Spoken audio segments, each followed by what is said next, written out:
everyone, welcome back to my channel, and welcome to my 14th 100 Epic Reads of a Lifetime reading vlog.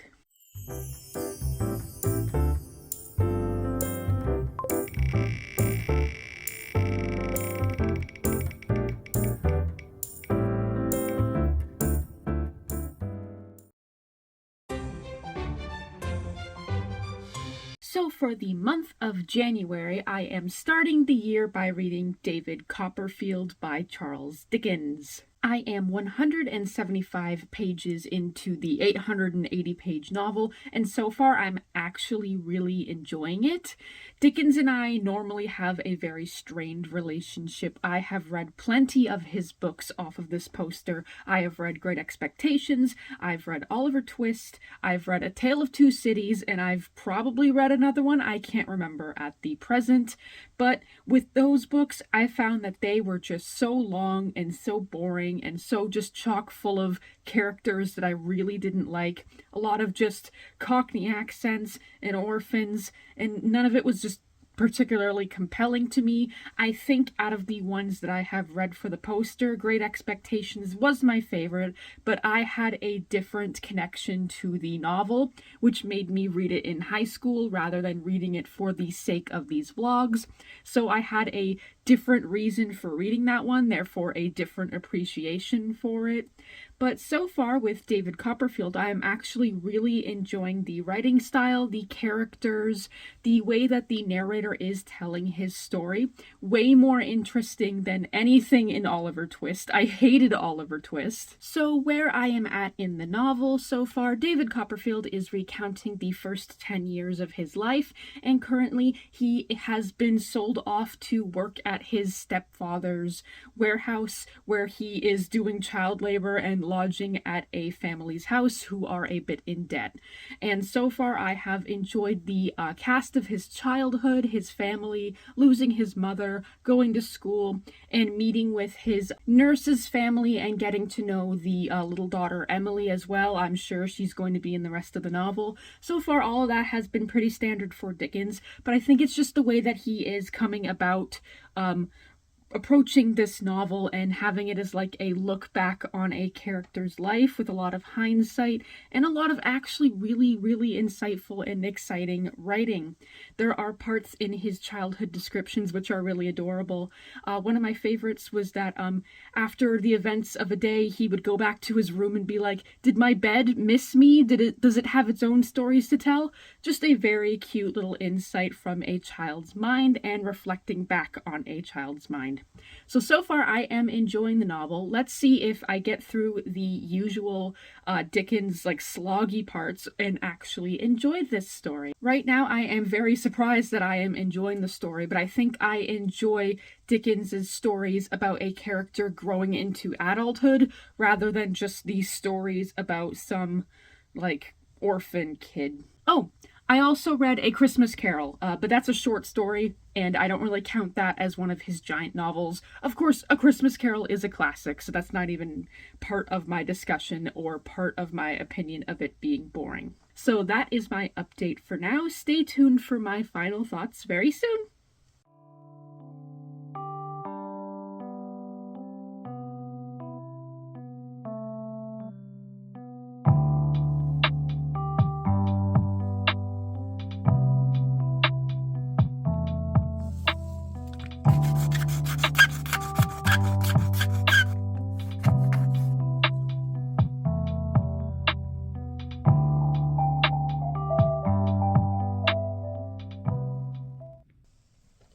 Okay, so I have finished David Copperfield by Charles Dickens, and I am giving it 3 stars. Yay! That's wonderful! Normally I give Charles Dickens absolutely low ratings, aside from A Christmas Carol, because I think his work is too long and just not for me. But David Copperfield really captured me in the first half of the book. He actually managed to have really, really good writing. He had good characters. A lot of them were still very cockney and very annoying, but I remembered most of them. I could tell all of them apart, and I could tell they all had an important part in David's life. I thought that it was really, really interesting the way he wrote the book as the character reflecting back on his life. So he was able to romanticize a few parts, but then also reveal tragedy in other parts. Like, spoilers for a 100-year book or whatever. I had no idea that both his mom was gonna die and that his first wife was gonna die. All of that, he heavily romanticized them and talked about how important they were in his life, and then revealed that they had ultimately died in a shocking and tragic way. And that really got to me. This book doesn't have a lot going on with it. It's mostly personal drama and a bit of financial drama between the characters, but ultimately it shows the life of David Copperfield, and I know a lot of it reflects the life of Charles Dickens himself, which is probably why he had such good insight into what the character was thinking and going through, and I did really enjoy it. It's making me change my mind about some possible other Charles Dickens stories. I would like to see if I could try Great Expectations again and read it with a new adult perspective. I don't think I'm going to try reading the child stories again. I just don't think those were for me. Oliver Twist was a bit of a nightmare, and I'm glad that it's over. But yeah, I was surprised by the Charles Dickens novel, the last one I have to read off of the poster. There were 5 on this poster. So I am glad to have finished it, and I'm glad to have actually enjoyed David Copperfield. I'm surprised. So stay tuned next month for what I read next.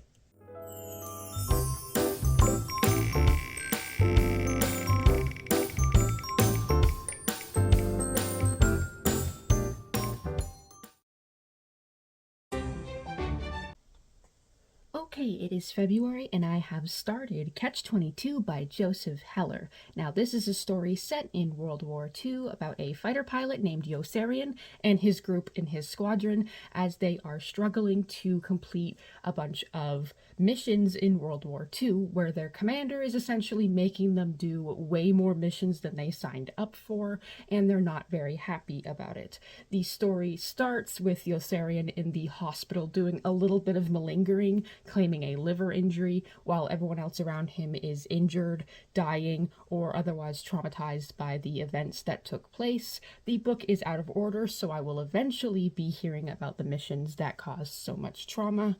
And essentially this book is a satirical look at the events of World War II and the people involved, as well as describing the horrors that they went through in a way that hasn't really been explored before in this way in a novel at the time of publishing.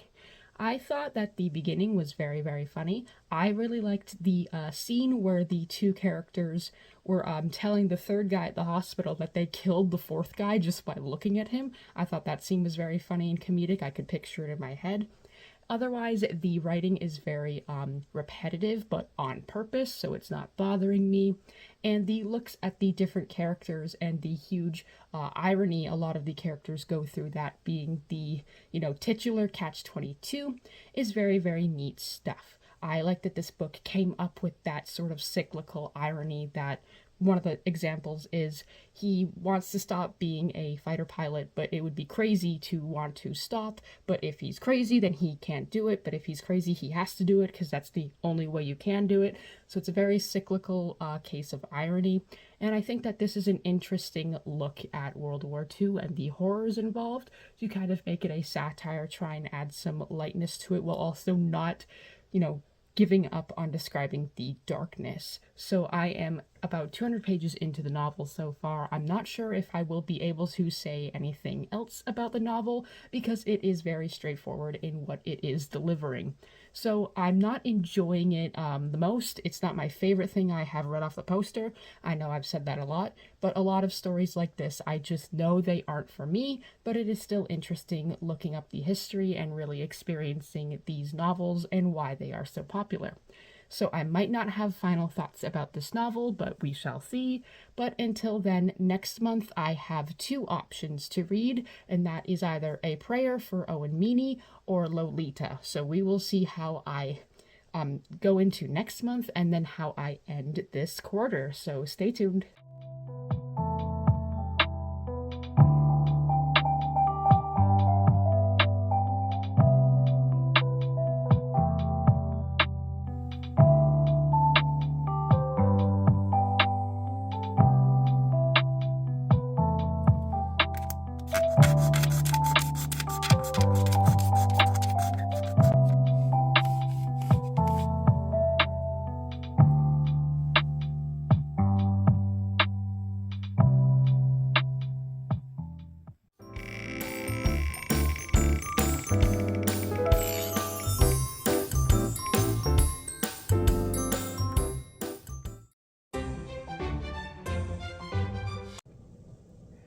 Okay, so for the month of March, I have decided to read Lolita by Vladimir Nabakov. This is, of course, a very infamous book about a protagonist named Humbert who is trying to court and be romantically involved with a 12-year-old girl he has dubbed Lolita.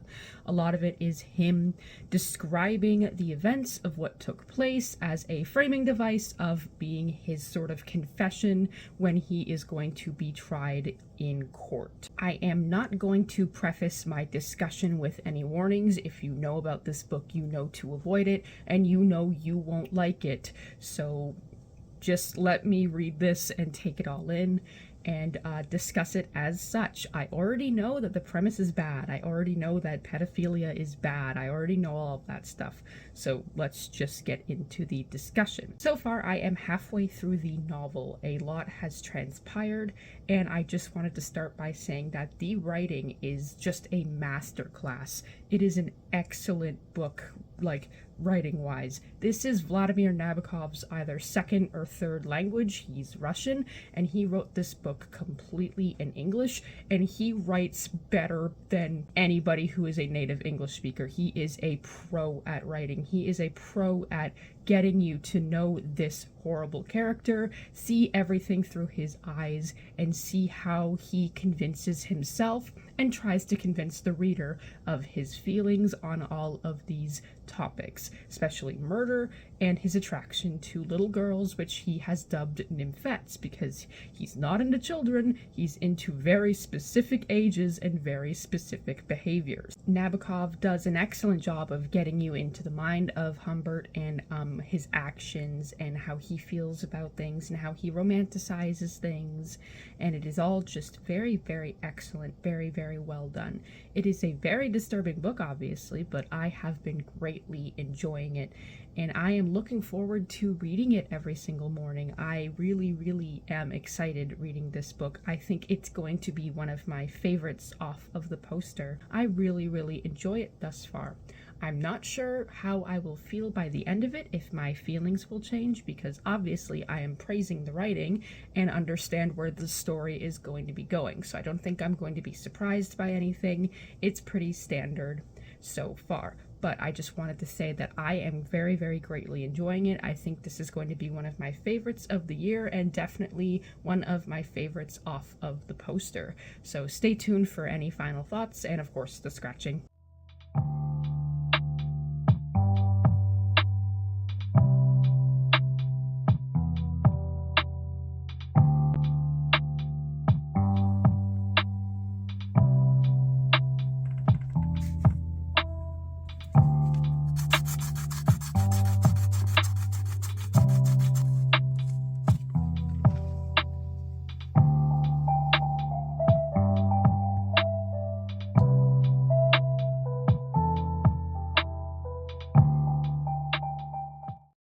So for my 100 Epic Reads of a Lifetime poster, I read Lolita by Vladimir Nabokov, and I am giving that book 5 stars. I think it is excellently written, a wonderful character piece, exciting, tense, disturbing, and just beautifully written. I am blown away by how beautiful the writing is and how Nabokov can just capture the audience's attention, and it's just so riveting and emotional and just very, very interesting.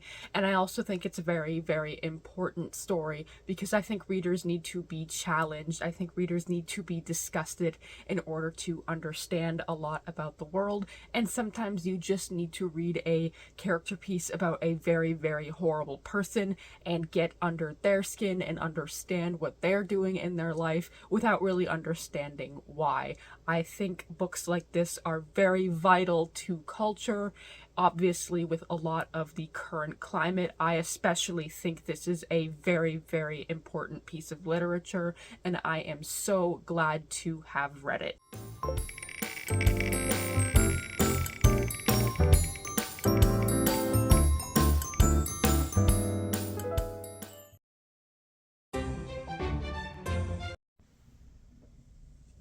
Okay, we are very much into April right now, and for this month, I am reading A Prayer for Owen Meany by John Irving. So, the beginning of this month, my province was hit with a devastating ice storm which knocked out the power in my house for several days.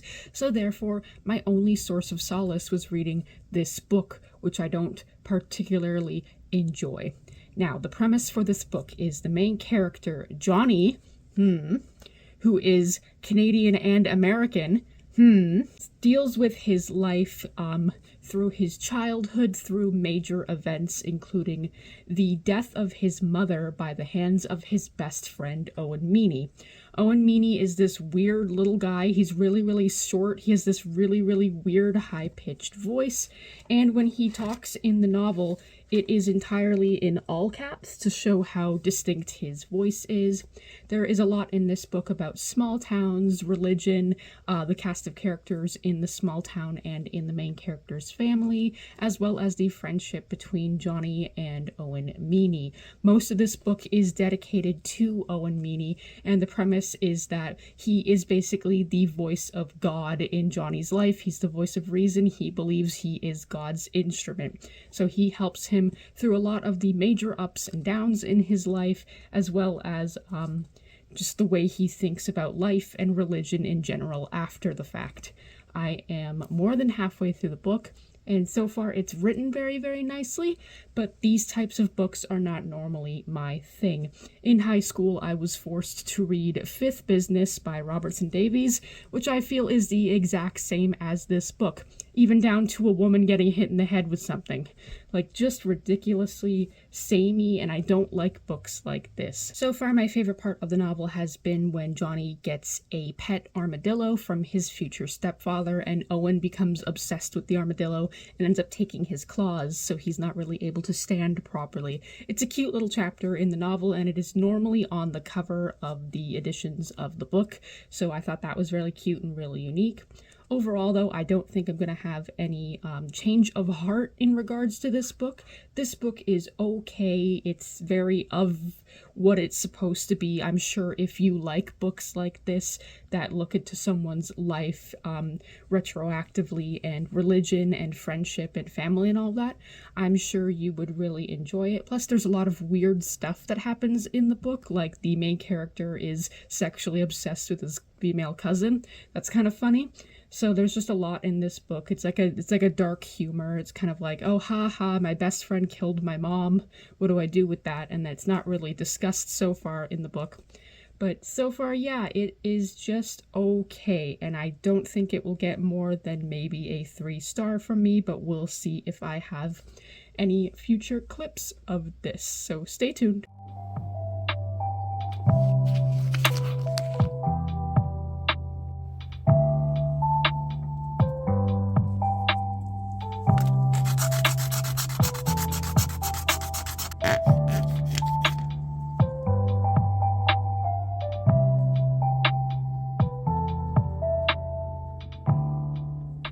Hello there, I have finished A Prayer for Owen Meany by John Irving, and as I said in my previous clip, this is getting 3 stars from me. I thought that the latter half of the novel wasn't as exciting.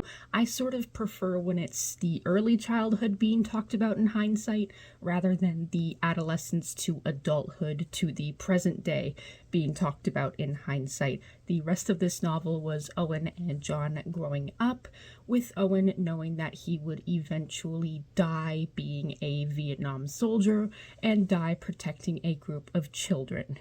So that part was a bit interesting. That was the best part of the end of the novel, figuring out how Owen ended up dying protecting children, because it's not what you think, and it was actually very moving and emotional. However, a lot of the modern day ranting of the John character just wasn't up to my style. I didn't like it very much. But in my last clip, I mentioned Robertson Davies being a huge obvious influence on the novel. He is mentioned by name multiple times, so he was clearly a huge influence on the author because they wrote almost exactly the same sort of story. I'm not accusing copying, I'm just saying that they were clearly connected. They also bring up Dickens a lot. They also bring up Thomas Hardy and the author who wrote The Brothers Karamazov. So a lot of literary influence in here. I just think it's funny that this book is referred to as Dickensian when I finished a Dickens book in January for this vlog, thus bringing everything together. So while this book wasn't my favorite, it was all I had when the power went out, so I can't be too mad at it, and I think I did like it better than Fifth Business. So that was my reading quarter for the 100 Epic Reads of a Lifetime poster. Stay tuned for next quarter where I'll be reading 4 more titles. Don't forget to like, comment, and subscribe, and I will see you all next time. Bye bye.